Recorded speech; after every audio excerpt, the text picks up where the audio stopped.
Hey guys, just to let you know that you can catch these lessons live every Thursday from 6 PM until 7 PM UK or BST time, and that will just allow you to ask any questions that you want and get some answers to them. Without further ado, let's get on with the lesson. Hey guys, and welcome back to another A-level maths tuition video. So today we're going to be covering exponentials and logarithms. Been a long time coming. So with exponentials, you should hopefully be aware of power laws, right? So indices and things like that. So the graph, for those of you that are interested, for all power laws is exactly like this. This is y equals a to the x, and it always crosses at 1 because any number to the power of 0 gives you 1. An exponential is just where a is equal to 2, equal to e, which is equal to 2.7 ... Okay, that's the only difference. And the reason for this number is that it turns out in a lot of kind of calculations that we do, especially in things like physics and economics, it turns out that the base tends to be a number which is 2.714 and so on. Now, manipulating this should be relatively easy, right? So if you remember your rules of indices, which I hope you do, so for example you have a to the power of m times a to the power of n, you just add the powers and so on. I'm not going to go through these today, but we will go through the opposite. So, one thing that you might not know is that there is actually an inverse operation which isn't just taking the square root, and it's called a logarithm. So a logarithm, all it is let's say you have log to the base 10 of 1,000. What this will tell you is how many times do you times 10 by itself to get 1,000, and the answer will be 3, right? 10 times 10 times 10. And if you look on your calculator, here's where the button is, it's just over here, and you'd fill that in, so 10 and 1,000, right? You get 3. You can also say, for example, have a different base. So you can have log to the base 2 of 8. So how many times do I times 2 by itself to get 8? Well, that should also be 3. Okay, so again, we'll just go through and we'll change these. Not 3, 8 even. And you get 3.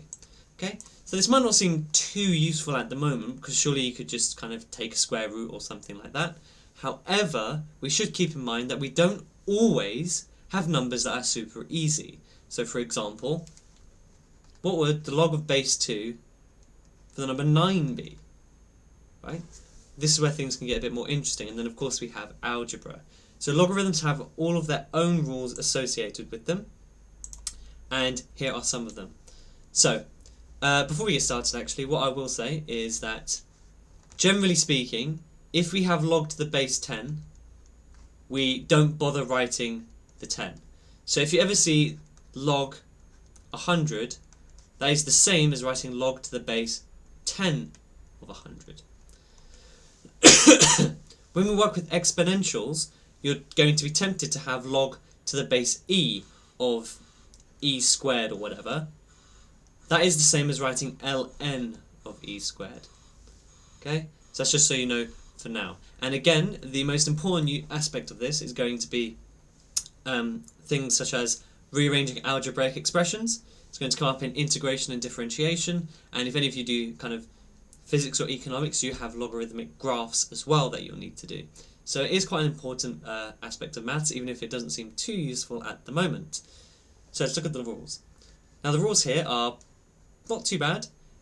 So log to the base b, so again, b is just going to stand for base, and it has to be the same, of the letter, let's choose x, plus log to the base b, so again, same base, y, is the same as doing log to the base b of x times y. Okay, so if you add logarithms together, you can multiply them. Now keep in mind that in your specification you have to use these rules both ways. Okay, so sometimes you may have log of, let's say, 8, and you may be expected to do log of 2 plus log of 4 instead, and vice versa. So you might be able to guess that if you have log b of y minus log b of x, then you're actually going to be dividing them. And again, you need to be able to do this both ways. The next kind of things that we need to do is the power law, which just states that if you have log to the base b of x to the power of y, that is the same as just moving the y to the front and having log bx. This is one of the most important rules that we're going to come across. It comes up a fair amount. Now, another thing to note is that the logarithm function is the inverse function of power. So it's going to be an inverse graph. So if you were to draw it on here, it's going to be like this, where it should be a mirror reflection. So this is y equals log x. And this value here is always going to be 1. So what that means is that log of 1, and it doesn't matter what base you have, always equals 0. Okay? And that's for the same reason as this. Anything to the power of 0 gives you 1. So vice versa, anything to the log of 1 is always going to give you 0.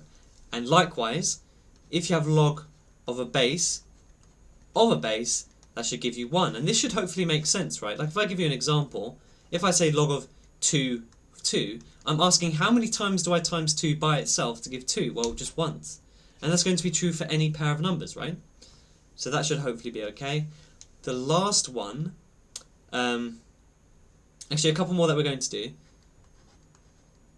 B of b to the power of k. So if I take the log to the base of a power, then I just get rid of the power. So this is going to be really important when we come to rearranging equations.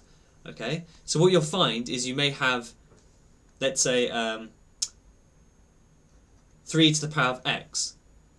Then what you can do is apply log to the base 3 of this whole thing and just get x. And you do that to both sides. And that can make things a lot easier for you. Okay. And lastly, in a similar vein, if you have base b log base b of k, it gets rid of it. So you can always do the inverse. So if I apply log, I get rid of a power. If I apply a power, I can get rid of a log. Okay, so this is pretty damn complicated. This might seem like a lot of stuff, but as we go through it, it's going to be nice and easy and will make sense. Okay. The other thing to note is that these numbers must be positive. Okay, so in all of these cases, the number inside must be positive. You can't take log of a negative number. So let's get down to doing some of these questions. So let's start with this. Something that should be relatively easy. And we have 3x, well, 3 to the power of x equals 13, and we have to find the answer. So, using what we had before, if you remember, we can apply log to the base of that power. So if we ever want to get rid of a power, which we do in this case, all we do is we apply log to the base of that power equals log 13.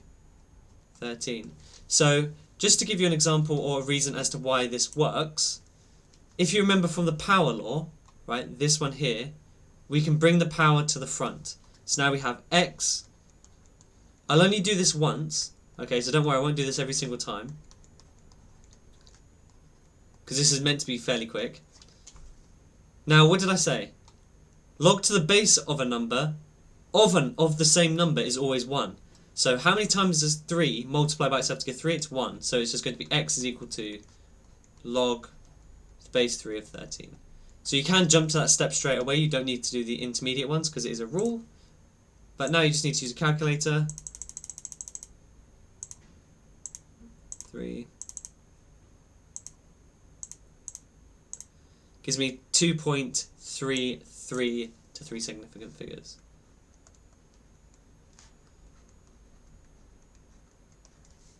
Not too bad, hopefully. So again, these will gradually get more tricky. So again, we have 2 to the power of x equals 32. So we want to take the log base 2 of both sides. Because again, we always choose the base of the power to get rid of the power. 2 to the power of x equals 32. And just like in the previous question, that's going to give me x equals, my apologies, I forgot to do the log. Let's quickly do that. Log 2. And again, you can use a calculator, but hopefully you should know this one. It's 5. Again, so these are just quick 2-mark questions, quick rapid fire, but they do come up quite a bit in exams. Now this is where things get a bit more interesting, slightly more interesting. We need to solve an equation. Okay, so what we need to remember here is that we have 2 separate logs. Now, some people mess this up quite a bit. So you can't just subtract these straight away because there's a 2 in front. So just so you're aware, you cannot do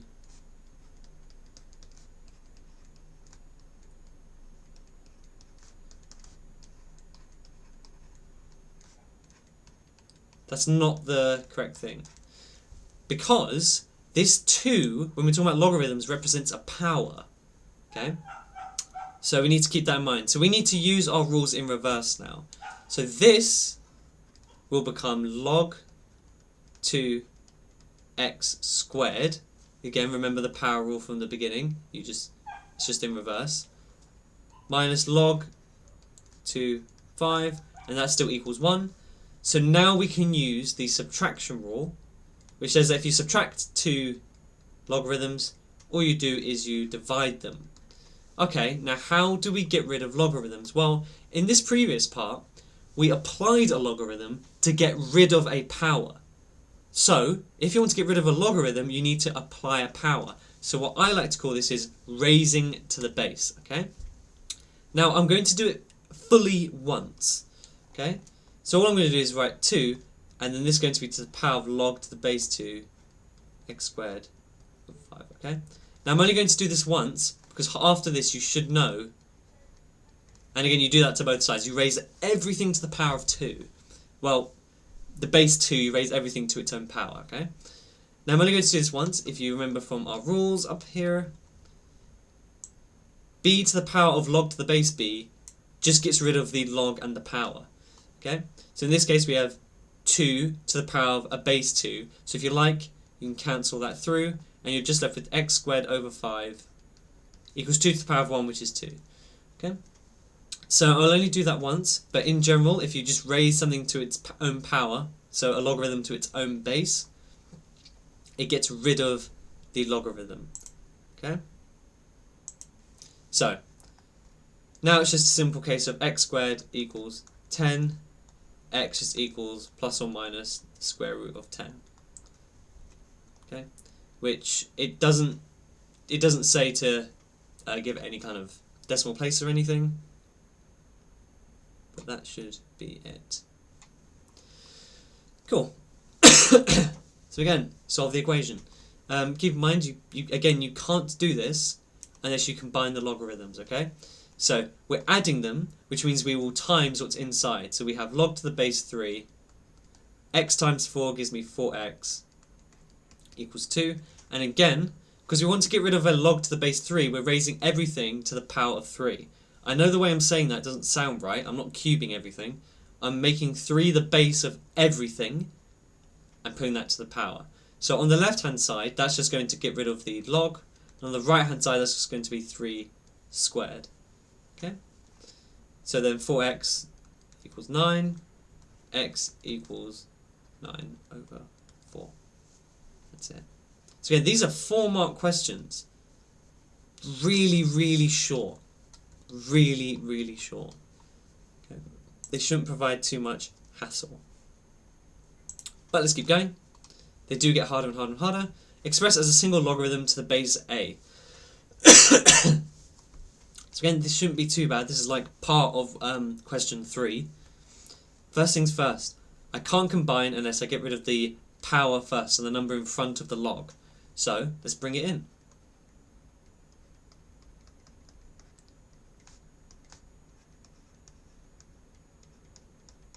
Cool. Now I just subtract them, so I divide them. So this is log base A. Technically I didn't do it quite accurately. This would be x plus 1 squared, not the whole logarithm squared. But that's okay. Super easy. Again, the questions do get harder as you go along. So for example, simultaneous equations. Okay. This is going to be good fun. Might be a bit tricky, but what we need to do is try and find equations or expressions for both of these so we can solve it. So the problem with simultaneous equations is we either need to sub x into here or sub y into there. Either way is fine. Now, I don't think this is too bad, but some people... So, okay, there are two ways to go about doing this, right? So the first way is if I call this equation 1 and equation 2. With simultaneous equations, there are so many different solutions to this, but x would just equal e to the 2y minus 1, right? Now, what I could do, right, is change x. So I can now sub this in to this. However, what might make my life a bit easier is if I make it look like ln x minus 2. So that's minus 1 from both sides. Minus 2 from both sides even. I can count. X minus 2 equals e to the 2y minus 3. Now if I take the natural log of both sides, right, I will have ln of x minus 2 equals ln e to the 2y minus 3. And that is another way to do things. The other way to do it is to simply raise all of this to the power of e and let that cancel out. Okay? Either way is, again, completely fine. So let's have a think about what we want to do. So, okay.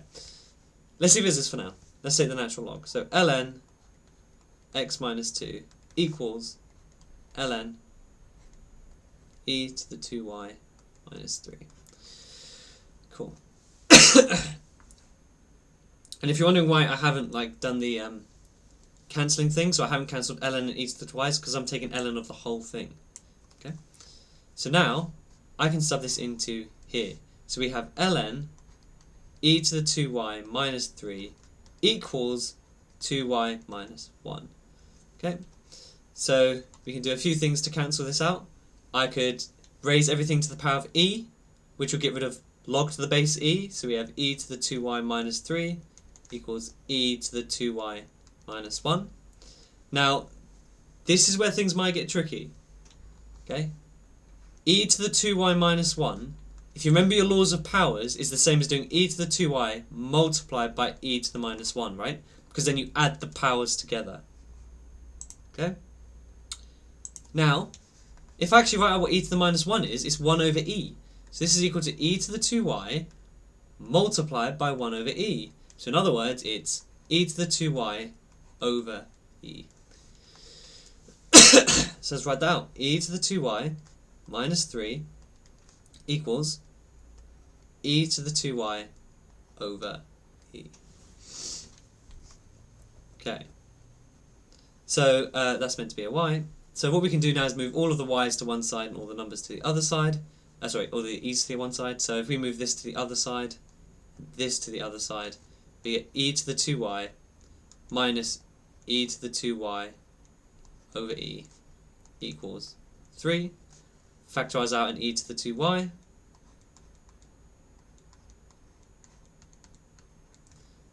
Move that over to the other side or divide it, so e to the 2y.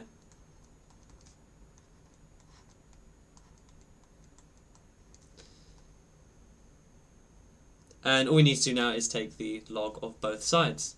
So 2y equals... And yes, this looks absolutely heinous. That's totally fine.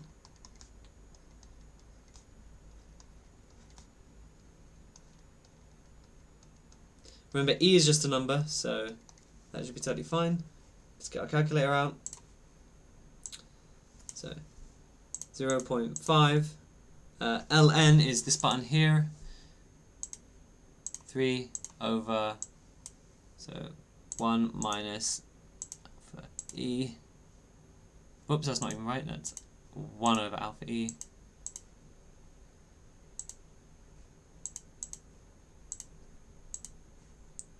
And yeah, 0.7786. So does it tell me how many decimal places? To 2 decimal places, so that'd be 0.78. Okay, so again, this is a 7 marker, so we can't really expect the answers to be nice at all. So what I'm going to do is, just in the interest of room,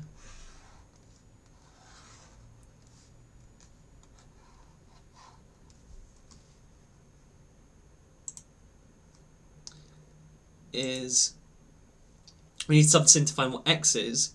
The easiest x equation I can find is equation 1, right? X equals 2y minus 1. So x equals e to the 2 times what we just found out, 0.78 minus 1. But I'm going to use the answer button, of course, to make sure my answer is perfectly accurate. So what we're going to do is e to the power is shift ln here, 2 answer button, and then minus 1, which gives me an answer of 3.75 to 2 decimal places. And that's a 7-mark question. Honestly, it's not that bad. If you think about it, it's ugly, sure, but it doesn't mean it's difficult. Okay, but yeah, I think it's okay. 7 marks is a lot of marks. It's probably one of the highest marked questions that you'll get. Okay, something that's slightly easier to digest. We have ln 2x plus 5 equals 1. We have to solve for x. Okay, so we have ln 2x plus 5 is 1. And again, the opposite of ln is raising everything to the power of e. Okay, so that will get rid of the ln, equals e to the power of 1. Okay, so then all we need to do is rearrange this. So x is equal to e to the 1 minus 5 over 2. And that will give us an answer because it's an actual number. Now, you are allowed to leave your answers in terms of e, because e is an irrational number. It goes on for an incredibly long time. So this would give you full marks. But if you want to be super accurate, I guess. Not accurate, but if you want to write it out, do that. I like to write it in both ways, and that way the examiner knows I know what I'm talking about. And they can give me marks for either one, either way. Totally fine. So, next question. So this is where things are going to get a bit tricky, because we have some algebra and we have some substitutions and things like that. So, hopefully this is okay so far. So we have y equals log to the base 2 x. So if we have a look at the first one, which is log to x squared, the most common thing I see is y squared, which is not right. Look what it is. The power law means that this would become 2 log to the base 2 of x. So if y is equal to log base 2 of x, then that is equal to 2y. Okay? Just keep that in mind. Okay, now let's go for the next one, part B. This one, some of the things I see are just blank looks of confusion. Now the thing is, we can't just write y in terms of this. In fact, we can't really change that into this in any easy way. So let's have a think. How can we make log 2x out of this? Well, if we use the addition rule, right, this is 2 times x. So this is the same as writing log to the base 2 of 2 plus log to the base 2 of x. Now log to the base 2 of 2 is 1, and log to the base 2 of x is y. Done.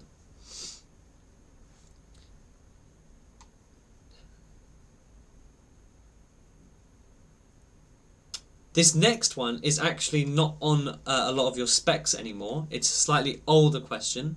So log to the base 8 of x. This is called a change of base. So we need to do change base. And what that means is, I'll show you. Log to the base 8 of x is equal to log to the base 2 of x, because 2 is the base we want, over log to the base 2 of that. So essentially, if you want to write this out, log to the base b of a is equal to log to the base c of a, right?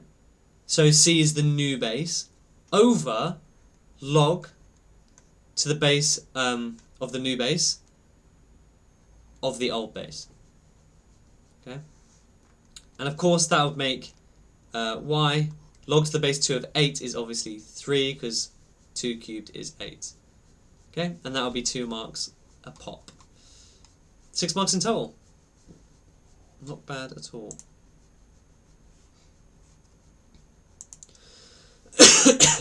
So again, the change of base hardly ever comes up, but it's a good thing to remember if it's on your spec. So, question 9. Here we go. In exact form means that we're probably going to have ln or e in our answer. In this case, it's going to be ln, but in other cases, it could have been e. So, this is going to be kind of interesting. So, what do we want to do? 2ey. Let's move everything to one side first of all. Now this kind of reminds me of a quadratic equation. The only problem is this isn't squared and this isn't to a normal power. So what we're going to do is we're going to multiply through by e to the y. So that gives me 2e to the 2y, right? And that's going to give me 15, because e to the minus y times e to the y, that will give me e to the 0, which is 1. Minus 11 e to the y. So if I write this out like here,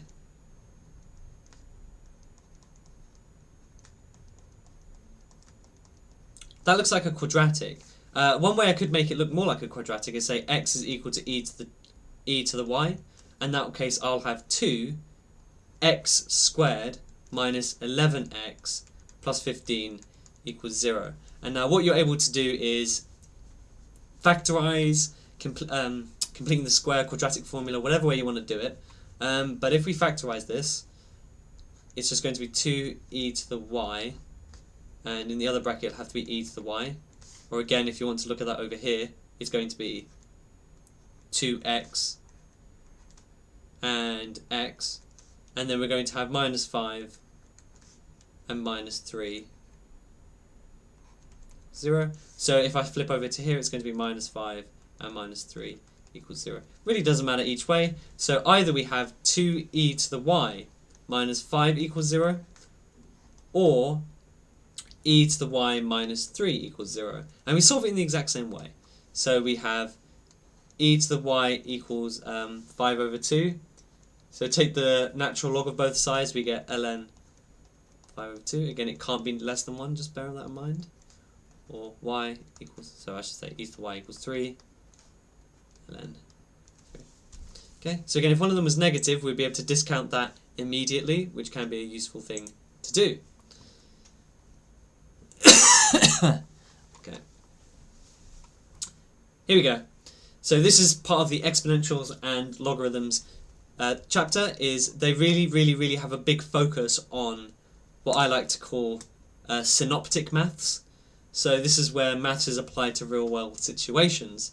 Bearing in mind there is one question you may not be able to do yet, but I'm going to go through it, even though we haven't gone through it in one of these YouTube videos, because this is going to involve differentiation. Okay, and that's because it says rate. Anytime we have a rate, it's going to be differentiation. Okay, but I'll go through it, I'll talk through it, but this isn't a differentiation video. Okay, so population of speed, and this, by the way, this kind of question comes up every single year, right? And the structure is identical. They will always ask you initial number, then they'll ask you a rate, then they'll ask you to work out how long it takes. This question and this style comes up every single year, okay? Because it's the perfect synoptic question. It teaches you about exponentials, it teaches you about differentiation, it teaches you about exponentials again. Okay? So this question is basically guaranteed to come up, and it's the same exact formula. Okay? Initial, rate of increase, how long?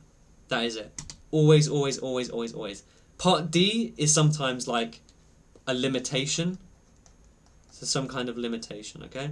In this question it doesn't have it, but in some questions it will have it, but everything else is the same. Species of a population of a species of a plant modeled using the formula P equals 50 E 0.1 T, where T is the number of weeks. Okay, cool. But I've done the number of plants when the population was first recorded. If it's first recorded, it means T is equal to 0.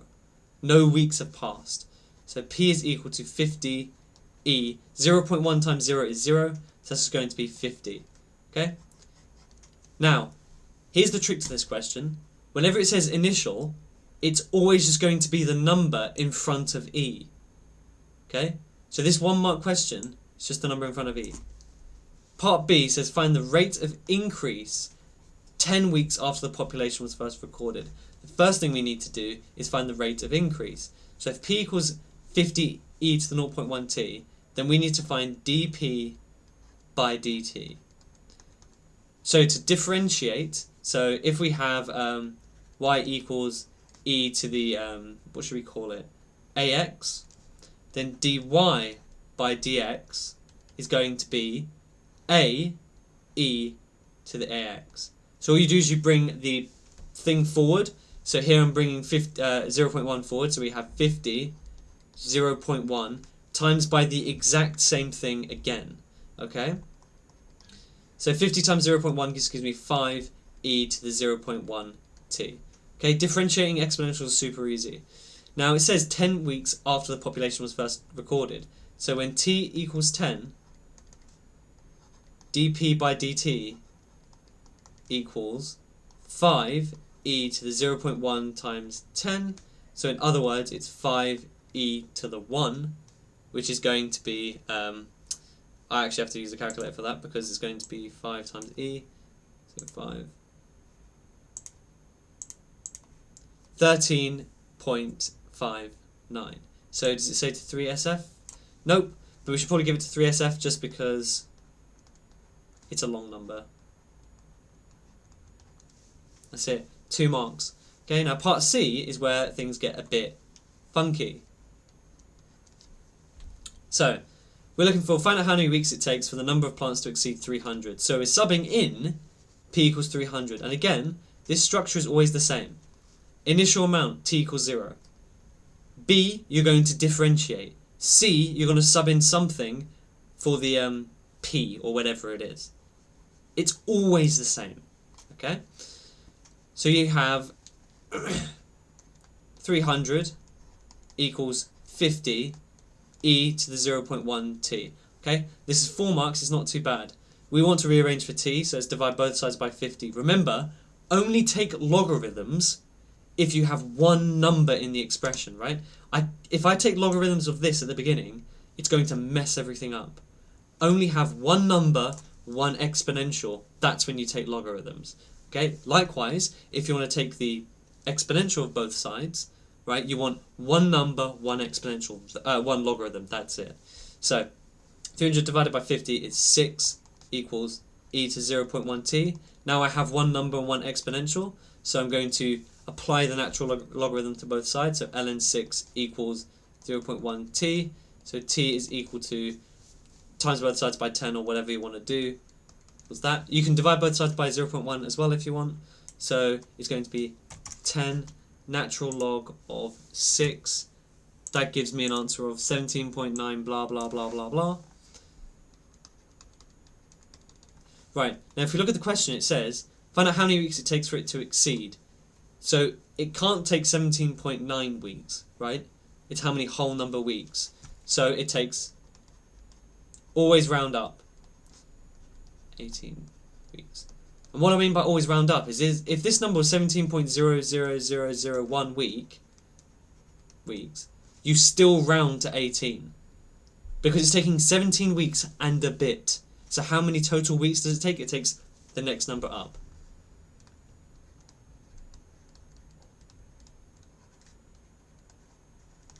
There you go. 7 marks, not too tricky, hopefully. Not too bad. So for those of you doing A-level physics, you're going to feel right at home here.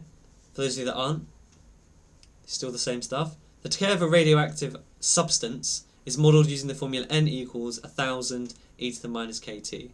Right, and look at this, right? Where n is the number of atoms, cool. Write down the number of atoms when it started to decay. Well, again, we're subbing in t equals 0. So n equals just the number in front of e. Okay, that was hard.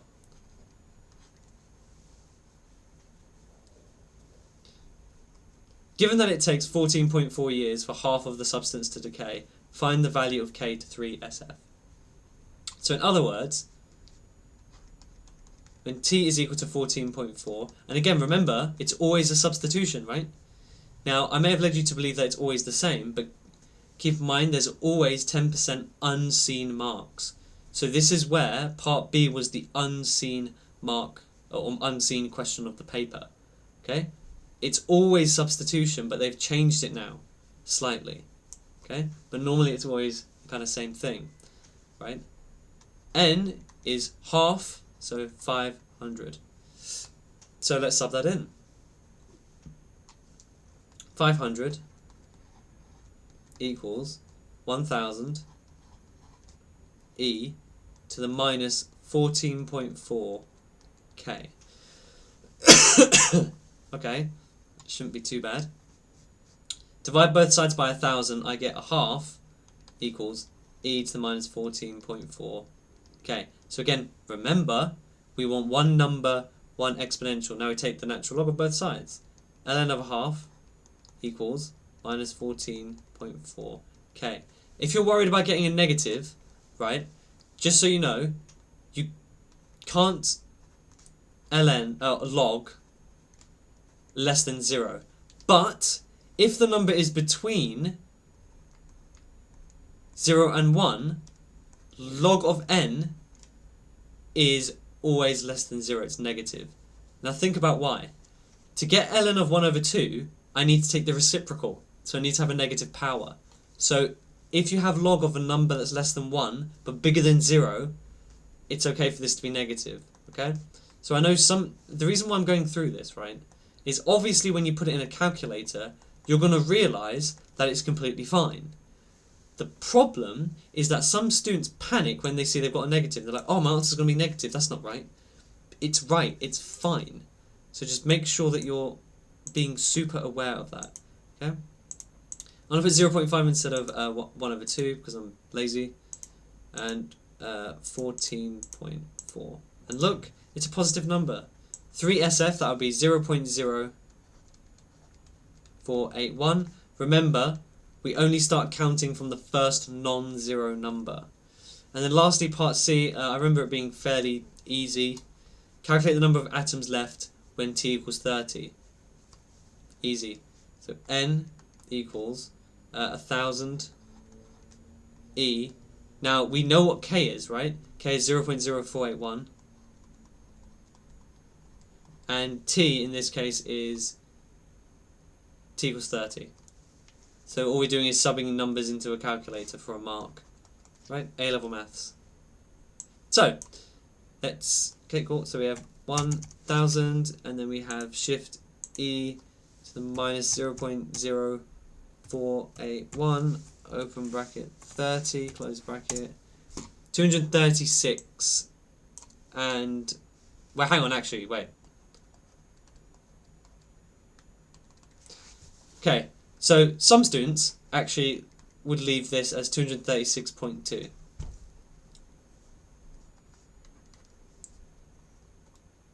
How many atoms are left? Can you have 0.2 of an atom? Nope. So it's 236 atoms. Okay, it's an easy question, but some students just sub it in, they round it to 2 decimal places or something. Some students will be lucky and will round to 3 significant figures and just happen to get the answer right. But obviously you don't want to rely on luck or happenstance. Be super careful with that. Okay. So again, these are the kinds of questions you can expect. And again, we have another kind of question, and rate of change, etc., etc. So this is probably one of the hardest style of questions because, again, it was unseen. So let's go through it. If you can do this question, you can probably do, I would say you can pretty much do any A-level question. It's all we'll have time for today after this question. But again, when we start going through exam papers, we will encounter far more. And honestly, they all are very similar, but there will be some variation in that sense where obviously the equation's different. So it's good practice. Find the rate of change of the temperature in terms of K. Cool. Rate of change means we're doing differentiation. So, again, what we're going to do is bring the number in front of T forward, so minus K, and then the rest of it stays the same. Now, constants, when you take the rate of change, go away. So, all you have here is minus 75K e to minus kt. Now, if we think about this, right, where the temperature... sorry, this is the temperature after turning the kettle off. We're saying how quickly does the temperature change? It should make sense it's negative, right? Because the temperature should be decreasing over time. That's 2 marks. You know, that's not really bad. Part B. After 5 minutes, the temperature of the water is 70 degrees. So what we're saying is 70 degrees equals 75 e to the minus, how many minutes was it, sorry? 5 k plus 22. Also, this plus 22 should also make sense if you think about it. That's room temperature, right? The temperature of the water should never go below room temperature, right? So these maths equations, like, they do put some thought into it. They don't pull numbers out of thin air. Okay, so minus 22 to both sides. That gives me 48 equals 75 e to the minus 5k. Divide both sides by 75. Equals e to the minus 5k. Ooh. Take the natural log of both sides. So we have ln.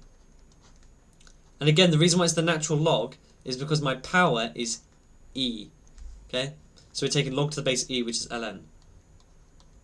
And again, there's a negative, but that's a good thing, because this fraction is less than 1. So, we have ln 48 over 75 over minus 5 will give me the answer. It's going to be a bit slightly painful to type into the calculator, so we have ln, and then we have a fraction, 48 over 75, and that's over minus 5. We get 0.0893. It doesn't say how many sig fig, but it's normally 3 is good. So 0.0893. If you're wondering why these numbers are so ugly, it's because, again, these equations, they don't come out of thin air.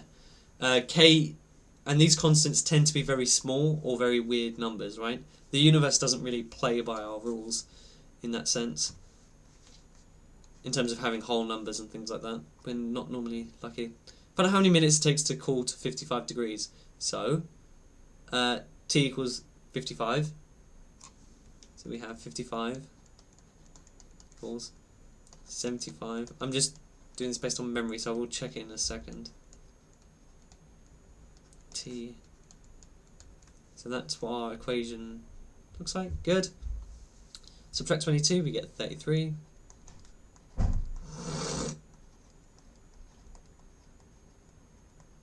T. And again, we're doing basically the same thing we just did. 33 over 75 equals E to minus 0.0893 T. Natural log both sides.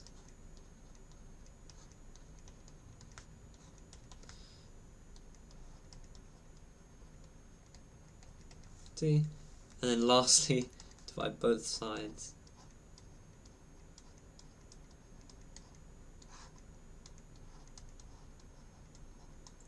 And because I'm an absolute genius, I've actually left this as is. So what we can do is actually edit edit the equation instead of writing the whole damn thing again. 9.193 blah blah blah blah blah, right? And remember what I said. How many minutes does it take? Well, it can't take 0.19 of a minute, so it takes 10 minutes. Okay, so I know that logarithms and exponentials are slightly obscure things, right? They're very difficult to imagine. So I thought it might be good to go through some real-life applications for them. So again, if you're doing physics, exponentials and logarithms, anything to do with physics, so engineering, etc. Even if you're going to become a doctor, for example, you're going to have exponential decay of things like medicine that stays in the blood, for example, and things like that. You also have exponentials when you're talking about like the stock market, for example, right? Wealth in the world tends to increase exponentially. So those are the kinds of things you can think about. Compound interest. Literally anything with powers has logarithms as well. So they're very useful things to talk about indeed. But that is a pretty good summary of all the different types of questions you can be asked. And that should be enough for today. So I hope you enjoyed.